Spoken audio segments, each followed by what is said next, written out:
Welcome back to Magic the Gathering Legacy Review Rock versus Affinity Round 4 Game 1 of the two-mans. We were playing against Jesse Hatfield 2, which could or could not be the real Jesse Hatfield, but we're not too worried. We kept our opening hand. It's a little bit slower. We get a Wasteland to be able to deal with our opponent if they do something. And we have Goyf and Ooze with the top. So we have a little bit of manipulation. Like we can do stuff. We may not have the greatest hand in the world, but we can actually exist. From just the first turn, I would actually assume from this play that our opponent is actually playing Mud. Whether it's the blue or the red version, no clue. That opening play definitely misleading. The Wasteland for that situation, like, I may have even called Affinity, but just from this, I would assume Mud. I think I called Affinity, but that was mainly due to these next couple of plays. See? So our opponent having 3 cards in hand.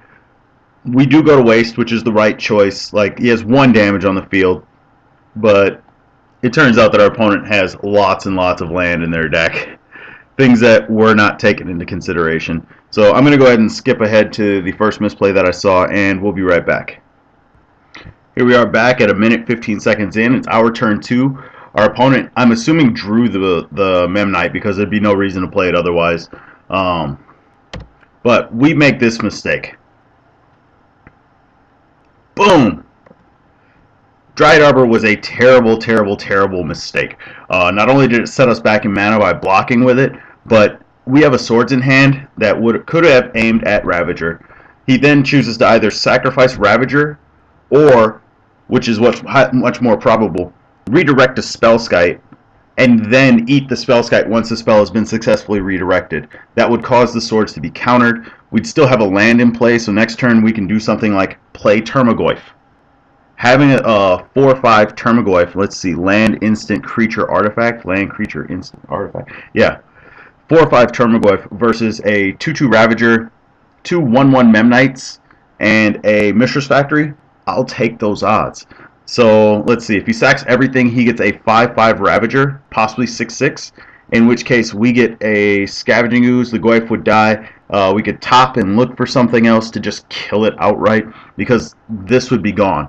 And if he doesn't, he can move the counter around probably to the Ornithopter, but he'd be out of both protection levels. Like right now he has 2 protection levels for any artifact, and that was the problem at this point. So this was step 1. This is probably actually the one that lost us the game.